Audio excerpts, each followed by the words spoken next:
चाहे सनातनी कहो, चाहे हिंदू कहो, चाहे भारतीय कहो, तीनों एक ही बात है। क्योंकि 22 जनवरी का ये सुअवसर दोबारा नहीं आएगा। और अब मैं आमंत्रित करती हूँ माननीय नरेंद्र जी को, जो हमें अपने ओजस्वी विचारों से मार्गदर्शन प्रदान करेंगे। जोरदार तालियों के साथ स्वागत कीजिए।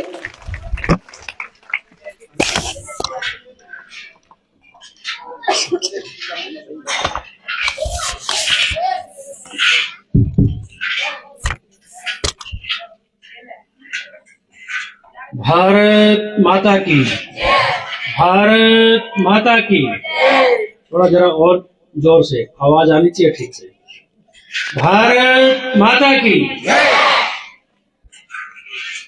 मंच पर विराजमान संत वृंद,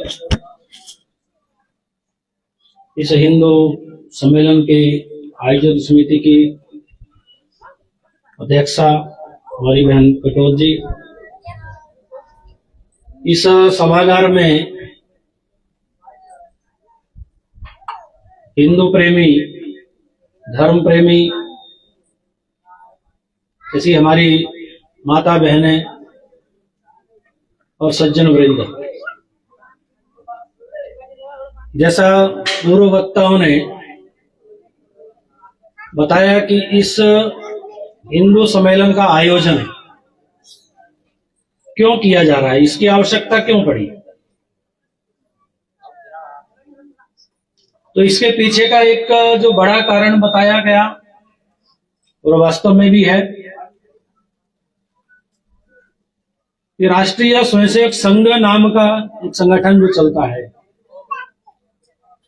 जिसको लोग आज आरएसएस के नाम से भी जानते हैं, पहचानते हैं, उस राष्ट्रीय स्वयंसेवक संघ की स्थापना के 100 वर्ष पूर्ण हुए हैं। आज से 100 वर्ष पहले 1925 में राष्ट्रीय स्वयंसेवक संघ नाम का ये संगठन प्रारंभ हुआ। उसकी आवश्यकता क्यों पड़ी? क्योंकि हम जानते हैं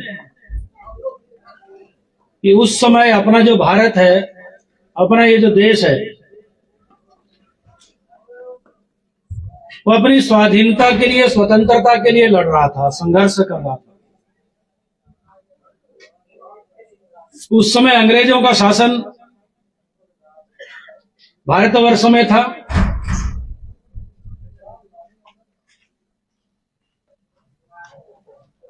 तो उस समय जो समाज की परिस्थिति थी, जिसको आज हम हिंदू समाज कहते हैं, उसकी परिस्थिति वैसी थी जिसके कारण से जिन्होंने संघ शुरू किया, जो संघ के संस्थापक हैं, डॉक्टर केशव बलिराम हेडगेवार, ऐसा उनका नाम था, वो डॉक्टर थे। वो स्वयं भी क्रांतिकारी थे। स्वाधीनता आंदोलन के लिए जितने प्रकार के उस समय प्रयास चल रहे थे,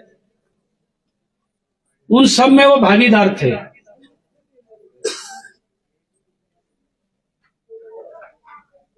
इसलिए 2 बार उनको जेल भी हुई, जेल जाना पड़ा, अंग्रेज सरकार ने उनको सजा दी। तो समाज में काम करते करते उनको ध्यान में आया कि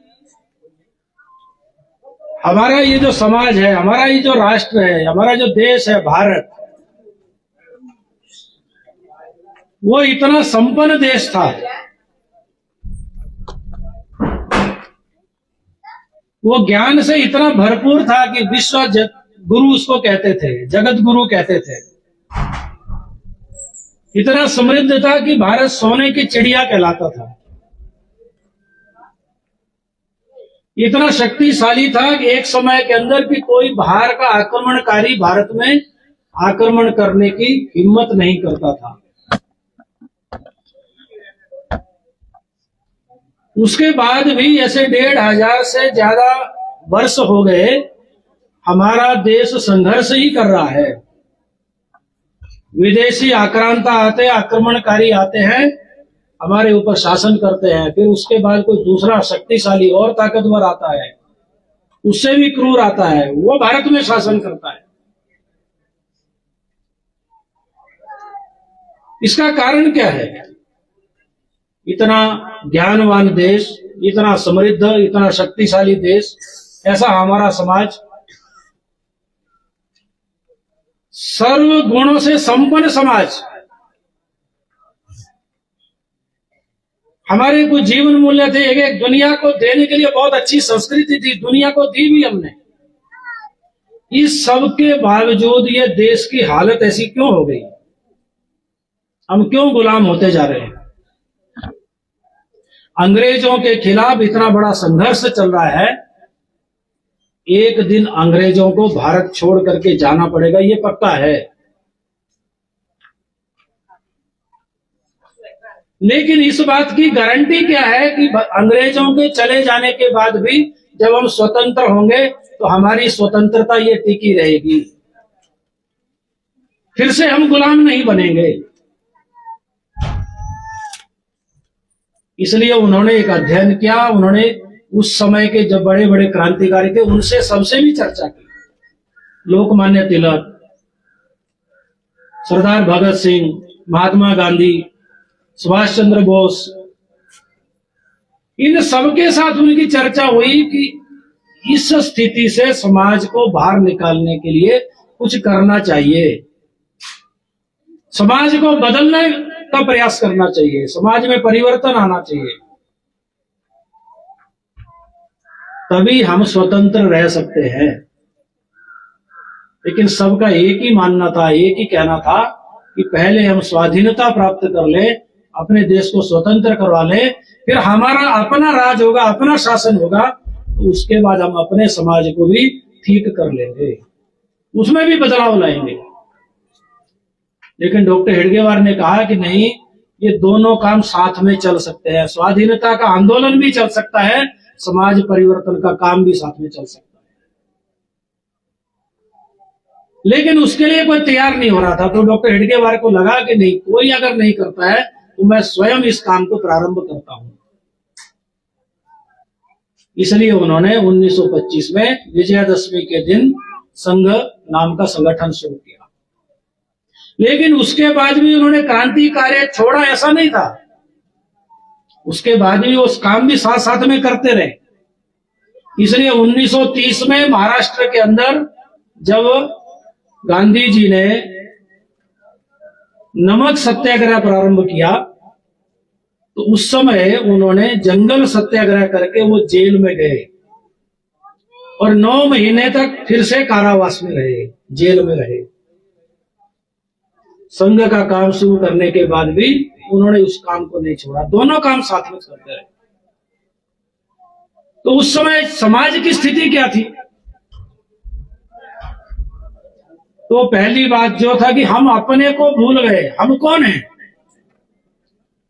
हिंदू अपने को हिंदू कहलाने में ही शर्म महसूस करता था। हमारी पहचान क्या है? भले ही वो किसी ने दी, हमें बाहर के लोगों ने दी होगी या अपभ्रंश करके हिंदू नाम पड़ गया, किसी भी कारण से है, लेकिन हमारी आज समाज की पहचान दुनिया जो जानती है वो तो हिंदू जानती है। कोई उसे सनातन कहेगा तो सनातन भी एक ही बात है, हिंदू भी एक ही बात है, संस्कृति तो वही चल रही है हमारी, वही सनातन संस्कृति है, वही, उसी को हिंदू संस्कृति कहते हैं, उसमें कोई बदल नहीं हुआ। कोई अगर अपने को भारतीय कहता है तो भी वही एक ही बात है, चाहे सनातनी कहो, चाहे हिंदू कहो, चाहे भारतीय कहो, तीनों एक ही बात है। वो हिंदू अपने को हिंदू नहीं कहता था, शर्म महसूस करते थे।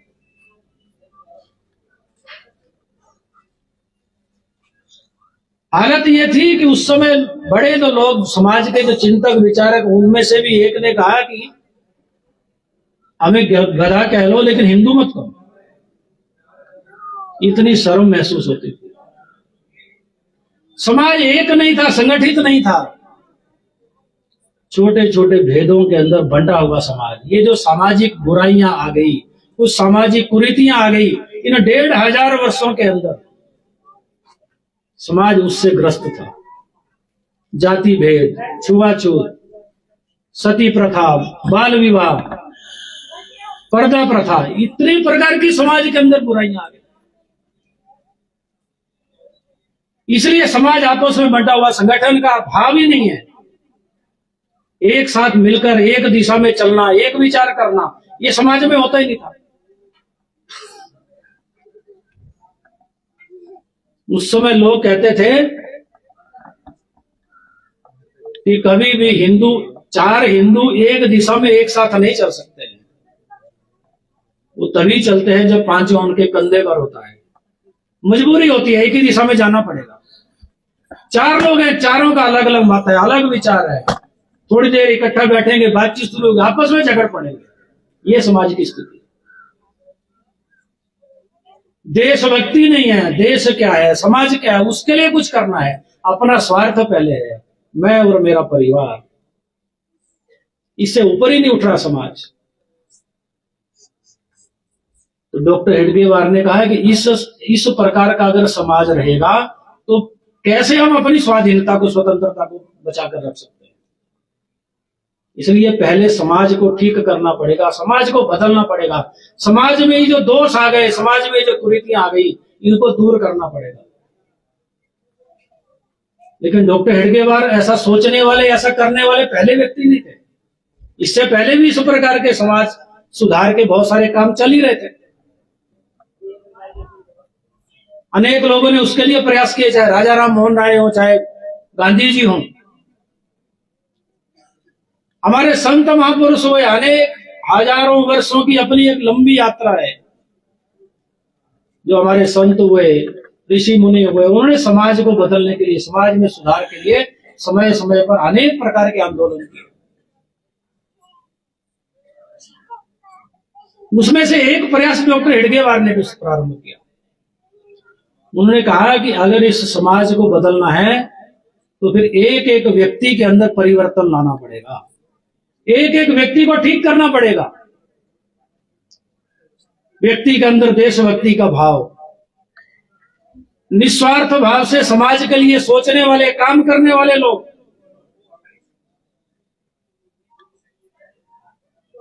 अनुशासन, ईमानदारी, सत्य, एक एक व्यक्ति का चरित्र अच्छा होना चाहिए। इसके लिए काम करना पड़ेगा, तब ये परिवर्तन आएगा। तो उसी के लिए उन्होंने राष्ट्रीय स्वयंसेवक संघ नाम का ये संगठन प्रारंभ किया। एक ही विचार, संपूर्ण हिंदू समाज का संगठन। संपूर्ण हिंदू समाज की जब हम बात करते हैं तो एक एक व्यक्ति जो अपने को हिंदू कहता है, जो अपने को हिंदू मानता है, कोई भूल भी गया होगा, नहीं मानता होगा आज, लेकिन कल वो मानेगा कि मैं हिंदू हूं। भारत भूमि में रहने वाला प्रत्येक व्यक्ति वो हिंदू है। इसलिए पूरे समाज का संगठन जब तक वो नहीं होगा तब तक हमारा देश आगे नहीं बढ़ेगा। हम सक्षम राष्ट्र नहीं बनेंगे, सशक्त राष्ट्र नहीं बनेंगे। इसलिए पहले जो अपने को जानते हैं, मानते हैं कि हम हिंदू हैं, वहां से शुरू करेंगे। और वहीं से उन्होंने शुरू किया। उस समय व्यक्ति को निर्माण करना है, व्यक्ति को बदलना है तो क्या करना, उसके अंदर वो चरित्र निर्माण हो, देशभक्ति का भाव आए, अनुशासन आए, निस्वार्थ भाव से ऊपर उठ करके समाज के लिए वो सोचे। तो 1 घंटा प्रतिदिन 24 घंटे में से निकालना, 1 घंटा एक स्थान पर आना, वहां पर कुछ कार्यक्रम करना। अपने देश और समाज के लिए उन्होंने कहा कि 24 घंटे में से 1 घंटा दीजिए, बस, और कुछ नहीं चाहिए। उस 1 घंटे में क्या करना, तो खेल खेलेंगे, व्यायाम करेंगे, अपने शरीर को भी मजबूत बनाएंगे, कुछ अच्छी बातों की चर्चा करेंगे, कुछ गीत बोलेंगे देशभक्ति के, कुछ चर्चाएं करेंगे। उसमें से देश और समाज के लिए कुछ करने का भाव निर्माण करेंगे, जिसको हमने संघ में कहा शाखा, 1 घंटे की शाखा। और उसी 1 घंटे की शाखा में से ऐसे लाखों कार्यकर्ताओं का निर्माण राष्ट्रीय स्वयंसेवक संघ ने पिछले 100 वर्षों के अंदर किया। धीरे धीरे समाज के अंदर इस प्रकार के लोग खड़े हो गए जो अपने लिए नहीं जीते, अपने समाज के लिए, अपने राष्ट्र के लिए जीते हैं, और केवल अपने राष्ट्र के लिए नहीं, पूरे विश्व का कल्याण करने के लिए जिनका जीवन लग जाता है। ये भाव निर्माण किया संघ ने।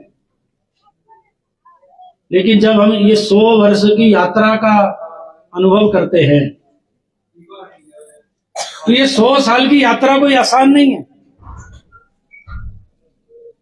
कि हम चले और बहुत सहजता के साथ, बहुत लोगों ने हमारे रास्ते में फूल बिछा दिए, ऐसा नहीं था। ये रास्ता कांटों से भरा हुआ रहा है। संघ का स्वयंसेवक जो प्रतिदिन उस शाखा के अंदर प्रार्थना बोलता है, उस प्रार्थना में एक पंक्ति आती है, श्रुतं चैव यत् कंटका किरण मार्गम। हमने प्रारंभ से इसको कांटों से भरा हुआ रास्ता ही माना है। संघ का स्वयंसेवक जानता है कि अपने को इस कांटों से भरे हुए रास्ते पर ही जाना है, हमारी राह में कोई फूल नहीं मिलेंगे। और संघ के साथ भी यही हुआ। पहले तो उपहास हुआ, मजाक उड़ाया लोगों ने। स्वामी विवेकानंद एक बात कहा करते थे कि कोई भी अच्छा काम समाज में करने के लिए चलो तो उसको 3 स्टेज में से निकलना पड़ता है। पहला है उसका उपहास होता है, मजाक होता है। दूसरा है फिर उसका विरोध शुरू होता है, और तीसरा है वो स्वीकार हो जाता है, वो मार्ग, वो विचार स्वीकार होता है। तो संघ का भी ऐसे ही रहा। तो लोगों ने कहा कि डॉक्टर हेडगेवार MBBS करने के बाद एक सामान्य परिवार में जन्म हुआ, परिवार के अंदर गरीबी है। छोटी आयु में भी, जब वो 11 वर्ष के थे तो उनके माता पिता का निधन एक ही दिन में हो गया, एक साथ। उसमें प्लेग की बीमारी फैली थी, तो प्लेग रोगियों की सेवा करते करते माता पिता भी प्लेग से ग्रसित हो गए। एक ही दिन के अंदर दोनों का निधन हो गया। 11 वर्ष की आयु, उस बच्चे की मानसिकता आप देखिए, कितना स्ट्रॉन्ग मन होगा। माता पिता का जाने का दुख किसको नहीं होता है। बड़े भाई थे, केवल वही परिवार का पालन पोषण करते थे, इतनी गरीबी परिवार के अंदर। जब वो डॉक्टर बन गए तो परिवार को भी तो आशा हुई कि डॉक्टर बन गया, नौकरी करेगा, पैसा कमाएगा, परिवार जरा अच्छा चलेगा। लेकिन डॉक्टर बनते बनते संकल्प कर लिया था कलकत्ता के अंदर कि मैं अपने जीवन के अंदर एक दिन भी पैसा कमाने के लिए नौकरी नहीं करूंगा। इसलिए जब डिग्री मिल गई तो उस समय की बर्मा, जो आजकल म्यांमार जिसको हम कहते हैं, भारत का हिस्सा था उस समय, एक ही देश था, वहां की सरकार की ओर से उनको एक नौकरी का ऑफर आया, वो भी 3500 रुपए उस समय, 1910। लेकिन उन्होंने उसको अस्वीकार कर दिया। उन्होंने कहा मेरे जीवन का उद्देश्य पैसा कमाना नहीं है, शादी विवाह नौकरी करना नहीं है, मैं पूरा जीवन अपने देश और समाज के लिए समर्पित करूंगा, ये मैंने संकल्प किया। तो लोगों ने कहा ये इतना बड़ा डॉक्टर बनेगा, ये बच्चों के साथ खेल रहा है, यहाँ पर ये कबड्डी खेलता है, उनके साथ ये हिंदू राष्ट्र का निर्माण करेगा, ये हिंदू समाज को संगठित करेगा। लोगों ने कहा थोड़ा डॉक्टर का दिमाग थोड़ा स्क्रू जरा ढीला हो गया है, ऐसा लगता है। लेकिन डॉक्टर हेडगेवार ने उसकी परवाह नहीं की, वो काम करते चले गए। 1940 केवल 15 वर्षों के अंदर, 1940 में डॉक्टर हेडगेवार का निधन हो गया, कम आयु के अंदर ही। लेकिन इन 15 सालों के अंदर इतना परिश्रम किया कि पूरे देश भर के अंदर उस समय जो पाकिस्तान आज है, वहां पर भी लाहौर, रावलपिंडी, कराची, यहाँ पर भी संघ का काम शुरू किया उन्होंने। 15 वर्षों के अंदर उस काम को राष्ट्रव्यापी बना दिया। जब भारत का विभाजन हुआ उस समय हिंदू समाज को बचाने का काम संघ के स्वयंसेवकों ने बड़ी संख्या में किया।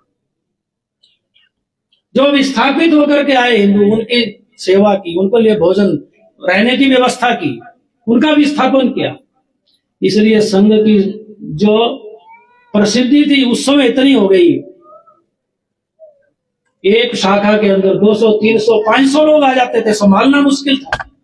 क्योंकि समाज को एक विश्वास हो गया था कि अगर हिंदू समाज की भी रक्षा कर सकता है तो वो केवल और केवल संघ है, बाकी तो किसी से उम्मीद नहीं थी। जिन्होंने ये कहा कि हमारी लाश के ऊपर भारत का विभाजन होगा, हम विभाजन स्वीकार नहीं करेंगे, उनके जीवन काल के अंदर उन्होंने विभाजन को स्वीकार किया, इसलिए लोगों का, समाज का विश्वास खत्म हो गया था उनका कि केवल एक संघ है जो हिंदू समाज को बचा सकता है। इतना प्रसिद्धि संघ को मिली। इसके कारण से जिनको अपनी कुर्सी का खतरा होता ना, उनको लगने लगा कि अगर संघ ऐसे ही बढ़ता गया तो कल को हमारी कुर्सी हिल सकती है, डगमगा सकती है। अगर संघ राजनीति में आ गया तो हमारा क्या होगा। लेकिन संघ ने तो पहले दिन से संकल्प किया था, हम केवल और केवल समाज को बदलेंगे, समाज का संगठन करेंगे, हम राजनीति नहीं करेंगे। लेकिन सामने वाले को तो डर था ही, इसलिए विरोध शुरू हुआ। और वो विरोध ऐसा हुआ कि 1948 में संघ पर प्रतिबंध लगा दिया। अंग्रेज लगाते तो समझ में आती, हमारी भारत की, अपने स्वतंत्र भारत की सरकार ने लगाया और झूठा आरोप लगाया कि महात्मा गांधी की हत्या करने में संघ का हाथ है। किसी प्रकार का कोई हाथ नहीं, साजिश नहीं। उसके जो जांच के लिए आयोग बने बाद में, उन सब आयोगों ने कहा कि नहीं, कुछ भी नहीं है इसमें, संघ का कोई रोल नहीं है, कोई भूमिका नहीं है। लेकिन उसके बावजूद भी संघ के स्वयंसेवकों को प्रताड़ित किया गया, उनके व्यापार को नष्ट किया गया, घरों को जलाया गया, कार्यकर्ताओं को जेलों के अंदर डाल करके उनको प्रताड़ित किया, प्रताड़ना की उनकी। लेकिन राष्ट्रीय स्वयंसेवक संघ के स्वयंसेवकों ने उसमें भी संयम बरता, सत्याग्रह करना पड़ा। हजारों स्वयंसेवक जेल के अंदर गए, सरकार को बिना शर्त संघ से प्रतिबंध हटाना पड़ा। ये प्रतिबंध हटने के बाद स्वयंसेवकों के मन में तो गुस्सा था, आक्रोश था कि सरकार को जवाब देना चाहिए। लेकिन उस समय जो संघ के दूसरे सरसंघ चालक थे, गोलवलकर जी, जिनको हम श्री गुरु जी कहते हैं संघ के अंदर, उन्होंने कहा नहीं, जब अपने ही दांतों के नीचे कभी गलती से जीभ आ जाती है, थोड़ा कट लगता है, दर्द होता है, खून निकलता है, तो हम क्या करते हैं, अपने दांतों को उखाड़ के फेंक देते हैं क्या।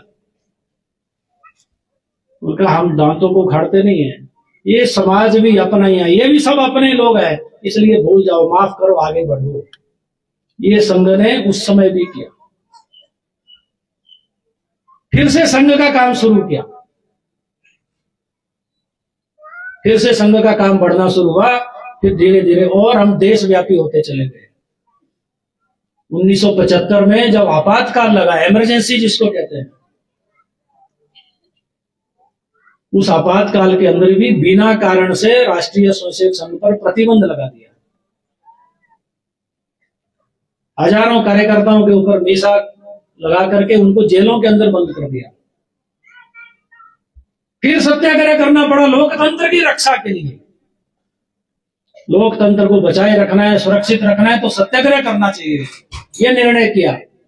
संघ के प्रमुख उस समय बाला साहब देवरस थे, वो जेल के अंदर थे। लगभग ऐसा बताते हैं कि 80,000 लोगों ने उस समय सत्याग्रह किया था। उसमें कुछ और भी विपक्षी पार्टियों के, राजनीति के लोग भी थे, लेकिन 80,000 में से 70,000 संघ के स्वयंसेवक थे जो सत्याग्रह करके जेल के अंदर गए। तो संघ उसमें से भी बाहर निकला और लोकतंत्र को बचाया। ये आज बड़े बड़े दावे करते हैं ना, लोकतंत्र की सुरक्षा के लिए, लोकतंत्र को हम बचाएंगे। इन्होंने लोकतंत्र पर कुठाराघात किया, लोकतंत्र को समाप्त करने का काम इन लोगों ने इतिहास के अंदर किया। लोकतंत्र की रक्षा करने वाले संघ के स्वयंसेवक थे। तो ये दूसरी स्टेज थी कि हम उस विरोध में से भी बाहर निकले। उसके बाद भी बाला साहब देवरस ने क्या कहा, प्रतिबंध हटने के बाद उन्होंने कहा कि भूल जाओ और आगे बढ़ो, अपना काम करो। जिन्होंने किया वो भुगते हैं, वो जाने। जिन्होंने गलत किया है उसकी सजा उनको मिलेगी, लेकिन हमने विरोध नहीं करना, हमने उसका बदला नहीं लेना है। क्यों? ये अपना ही समाज है। ये हमेशा संघ के स्वयंसेवकों का ये भाव रहा है। जब उसमें से बाहर निकले तो धीरे धीरे जब हमारा स्वयंसेवक समाज के अंदर व्याप्त होता चला गया तो समाज ने फिर हमारा सहयोग करना शुरू कर दिया। तो आज हम देखते हैं कि ये जो इस प्रकार के जो हिंदू सम्मेलन हो रहे हैं पूरे देश भर के अंदर हो रहे हैं, ये तो अपने एक पंचायत का या 2-3 पंचायतों का मिल करके ऐसे देश भर के अंदर 1 लाख से ज्यादा सम्मेलन इस प्रकार के हो रहे हैं, जो संघ का समर्थन सहयोग करने के लिए समाज आगे आ रहा है।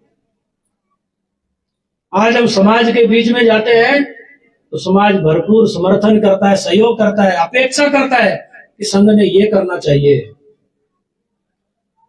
ये जो तीसरी स्टेज में अब संघ पहुंच गया 100 वर्षों के अंदर। आज संघ का स्वयंसेवक समाज जीवन का कोई ऐसा क्षेत्र नहीं है, कोई ऐसा स्थान नहीं है जहां पर काम नहीं करते हैं समाज को बदलने का, समाज को अच्छा बनाने का। लगभग ऐसे 32 संगठन हैं जो स्वयंसेवक राष्ट्रीय स्तर पर चलाते हैं और वो नंबर 1 के संगठन है। नंबर 1 होना हमारे लिए कोई गर्व की बात नहीं है, लेकिन वो काम क्यों कर रहे हैं? तो समाज का जीवन बदलने के लिए, सामाजिक समस्याओं का समाधान करने के लिए वहां पर वो संगठन प्रारंभ हुए। मजदूरों के अंदर जो सबसे बड़ा संगठन आज भारत का है वो भारतीय मजदूर संघ है। इसी समय कम्युनिस्टों का बोलबाला होता था, उनके संगठन काम करते थे। वो भारतीय मजदूर संघ शुरू करने वाले संघ के स्वयंसेवक ही हैं। सबसे बड़ा संगठन है आज। लेकिन क्या? तो मजदूरों का हित करने के लिए, मजदूरों के अधिकारों का संरक्षण करने के लिए और मजदूरों के अंदर भी ये भावना भरने के लिए कि आप काम के बदले में अपना दाम तो लेंगे, लेकिन साथ साथ में देश का और समाज का भी ध्यान रखेंगे। समाज के विरुद्ध, देश के विरुद्ध कोई काम नहीं करेंगे, सत्य ईमानदारी के साथ अपना काम करेंगे, देश के हित में काम करेंगे। आज किसानों के अंदर भारतीय किसान संघ नाम का संगठन काम करता है। ऐसे आप शिक्षा के क्षेत्र में जाएंगे तो विद्या भारती नाम का एक संगठन चलता है, जो विद्यालय चलता है, अच्छे संस्कार शिक्षा के अंदर आने चाहिए, उसके लिए काम करता है। 13,000 से ज्यादा स्कूल जो है वो पूरे देश भर के अंदर विद्या भारती चलाती है। आज शहर से लेकर के गांव तक और गिरी कंदराओं यानी वनों में रहने वाला जो समाज है, उन सबके हित में कोई ना कोई संगठन, कोई ना कोई ऐसा स्वयंसेवकों के द्वारा काम जो है वो चल रहा है। उस समाज के उत्थान के लिए वो काम चल रहा है। लेकिन उसका उत्थान करते करते उस समाज को आत्मनिर्भर बनना, अपने पैरों पर खड़े होना और देश हित में सोचना, देश हित में कुछ करना, यही भाव, यही संस्कार संघ के स्वयंसेवक समाज के अंदर देते हैं। इसलिए ऐसे 32 से ज्यादा संगठन हैं जो समाज जीवन के, शिक्षा के क्षेत्र में, मजदूरों के क्षेत्र में, स्वास्थ्य के क्षेत्र में, वनवासी क्षेत्र के अंदर, आर्थिक क्षेत्र के अंदर ऐसे स्वयंसेवक समाज को साथ लेकर के काम करते हैं। इतना व्यापक स्वरूप आज संघ के स्वयंसेवकों के द्वारा शुरू किया गया है। समाज हित में जो सेवा के काम स्वयंसेवक करते हैं, ऐसे 1,29,000 सेवा के काम ये पूरे देश भर के अंदर, शहरों से लेकर के ग्रामीण और वनवासी समाज के हित के लिए चलते हैं। इतना बड़ा कोई सेवा का काम कोई दूसरा संगठन नहीं करता है। ऐसा एक राष्ट्रव्यापी काम ये राष्ट्रीय स्वयंसेवक संघ का है। इस कारण से समाज का सहयोग, समर्थन आप जैसे जो सज्जन लोग हैं उनका भरपूर मिलता है। लेकिन 2-3 बातें अपने को समझने की हैं। संघ का काम क्यों शुरू हुआ? तो अगर एक वाक्य में समझना है तो हम अपनी प्रार्थना के अंदर आखिर में एक पंक्ति बोलते हैं, जो मैंने जय घोष शुरू में लगवाया, वो है भारत माता की जय। दुनिया के अंदर भारत माता का जय जयकार हो, इसके लिए संघ का काम है और कोई दूसरा काम नहीं है। कोई स्वार्थ नहीं है, कोई हमारा लालच नहीं है। भारत फिर से विश्व गुरु के स्थान पर स्थापित हो, भारत दुनिया को वो ज्ञान दे, वो संस्कृति देने में फिर से सक्षम हो, भारत के जो जीवन मूल्य हैं वो दुनिया के सब देशों के अंदर, सारे समाजों के अंदर वो प्रसारित हो, वहां तक पहुंचे, हम फिर से समृद्ध देश बने, शक्तिशाली देश बने। भारत जब भी शक्तिशाली बनेगा, जब भी सक्षम देश रहा है, तब भी हमने दुनिया में किसी के ऊपर आक्रमण नहीं किया, किसी को हराने के लिए, किसी को दबाने के लिए, किसी को गुलाम बनाने के लिए हमने आक्रमण नहीं किया है। तो भारत का सक्षम बनना, भारत का बलशाली बनना दुनिया के अंदर ये शांति और समृद्धि की गारंटी है। दुनिया के बाकी देश अपनी ताकत इकट्ठा करते हैं, किस लिए? दूसरे को गुलाम बनाने के लिए, दूसरे का शोषण करने के लिए, दूसरे पर आक्रमण करने के लिए। भारत का ये संस्कार नहीं है, भारत का ये स्वभाव नहीं है। इसलिए भारत को ताकतवर बनना ही आवश्यक है हर क्षेत्र के अंदर। संघ यही चाहता है, इसके अलावा कोई दूसरा काम संघ का नहीं है। लेकिन एक बात समझने की है, कभी कभी संघ के बारे में बहुत सारे आरोप चर्चाएं भी चलती है कि संघ इनका विरोध करता है, उनका। तो संघ किसी का विरोधी नहीं है। तो मैंने कहा ना कि जिन्होंने हमारे ऊपर अत्याचार किए, हमारे को प्रताड़ित किया, उनके बारे में भी हमने ये भाव रखा है कि कोई बात नहीं, अपना ही समाज है, अपने ही लोग हैं, माफ कर दो, क्षमा करो, आगे बढ़ो, अपना काम करते चले जाओ।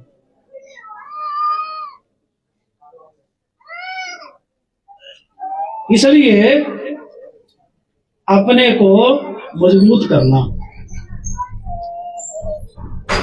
लेकिन संघ ने एक और माना कि संघ केवल अकेला काम करेगा, ऐसा नहीं है। संघ का ये भाव नहीं है। राष्ट्रीय स्वयंसेवक संघ ने हमेशा यही है कि हम तो करेंगे, लेकिन समाज को साथ में लेकर, सबको साथ में लेकर के करेंगे। सामूहिकता का भाव आना चाहिए।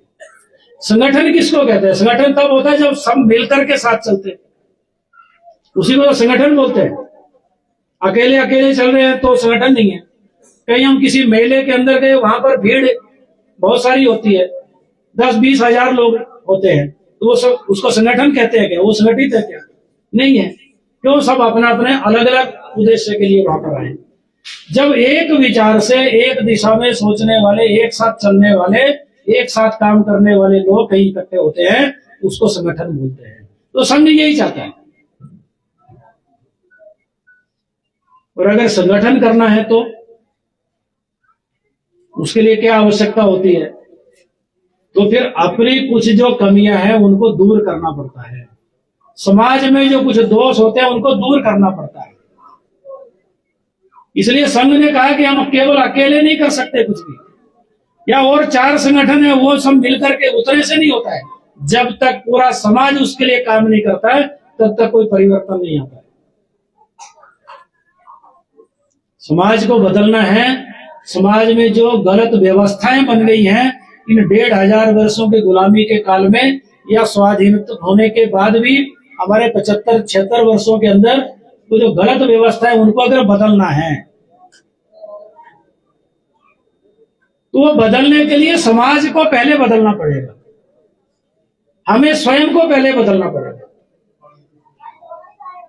केवल सरकार बदलने से, पार्टी बदलने से कभी व्यवस्थाएं नहीं बदलती, इतना ध्यान रखिए। हम भी इतने वर्षों से तो आप लोग भी अनुभवी है ना, सरकारें तो बदलती रहती है, उसमें कुछ बदलाव होता है क्या? नीतियां तो वही रहती है, 19-21 का फर्क होता है। लेकिन अगर समाज बदल गया तो समाज भी उनको प्रभावित कर सकता है। समाज के अनुसार फिर वो सरकारें चलती है, पार्टियां चलती है। इसलिए संघ का मूल मंत्र है कि अगर व्यवस्थाओं में बदलाव लाना है तो समाज को बदलना पड़ेगा। इसलिए जब तक समाज नहीं बदलेगा तब तक कुछ बदलने वाला नहीं। समाज को बदलने के लिए हमने 5 सूत्र दिए, जो अभी पूज्य महाराज जी ने हमारे सामने वर्णन किया ना 5 बातों का। और वो केवल पंच परिवर्तन एक नारा नहीं है, इतना ध्यान रखिए। ये एक मंत्र है, ऐसा एक मंत्र है जो व्यक्ति से लेकर के और पूरी समष्टि तक जाता है, पूरे विश्व तक जाता है। ये अगर 5 बातें हमारे जीवन के अंदर आ गई, हमारे समाज के अंदर आ गई, तो निश्चित रूप से बदलाव होगा। पहली बात होती है, मेरे से शुरू होता है, जो कहा ना नागरिक कर्तव्य, नियमों का पालन, कानून का पालन करना।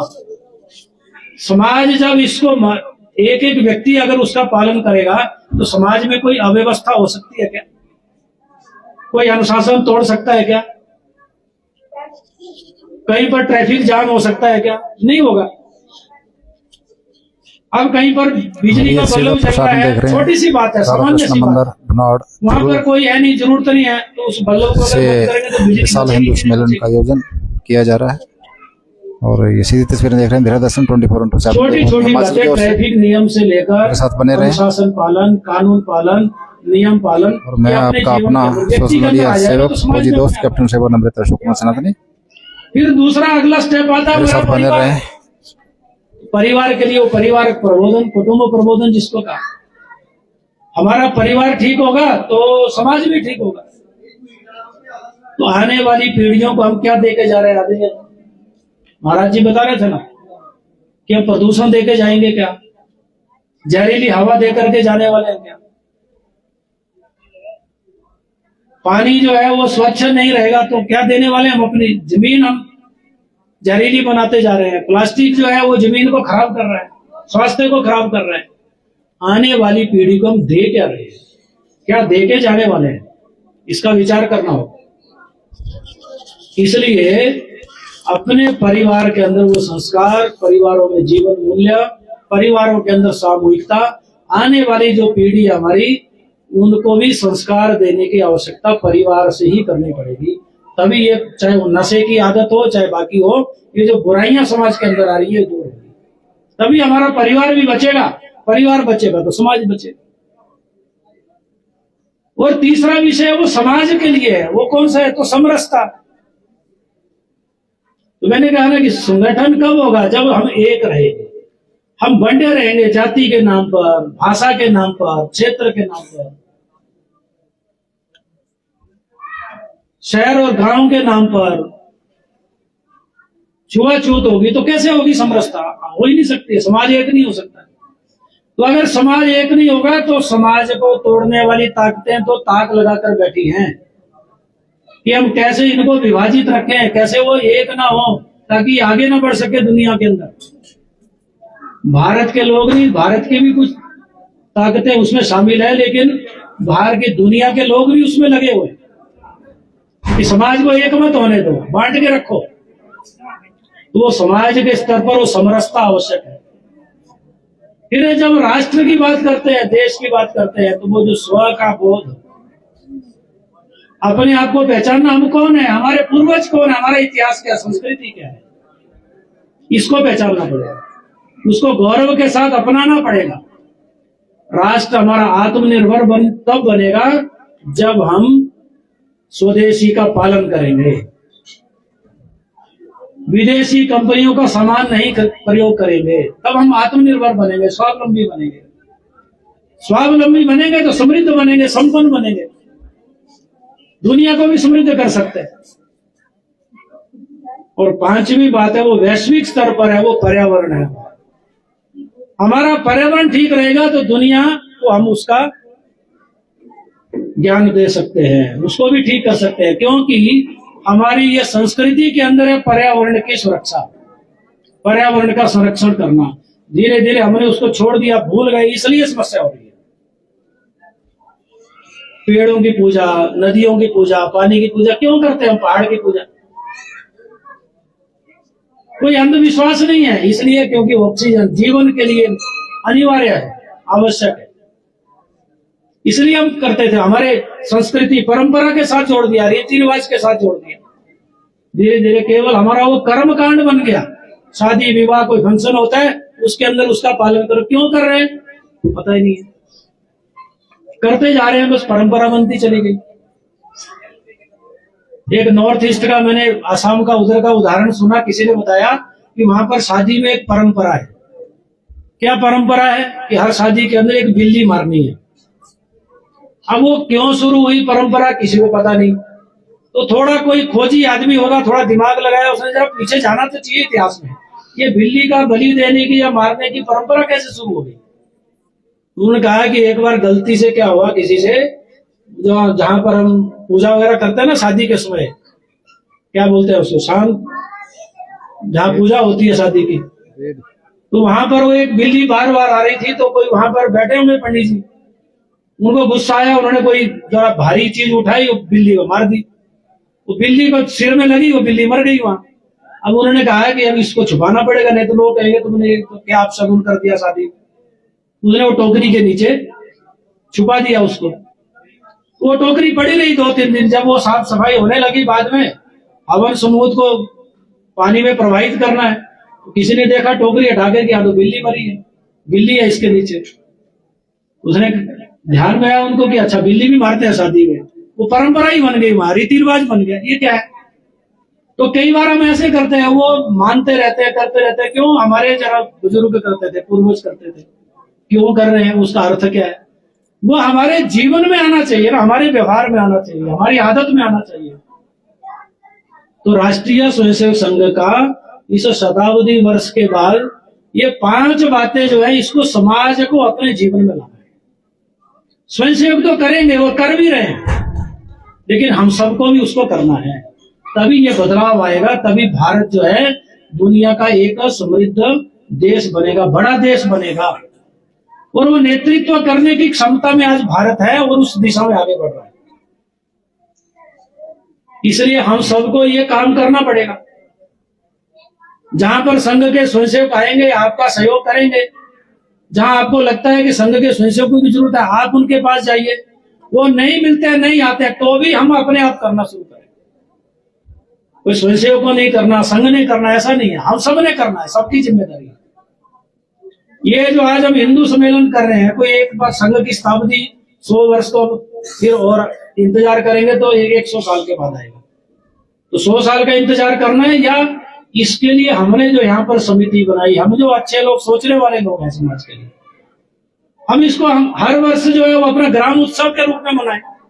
इन सब बातों का विचार करें, चिंतन करें, कौन सी ऐसी कमियां हैं जो समाज से दूर होनी चाहिए, जो समाज में नहीं रहनी चाहिए, उनको दूर करने के लिए चर्चा करें, बातचीत करें, संवाद करें, और उसके बाद जो है उनको अपने समाज में से हटाएं उन कुरीतियों।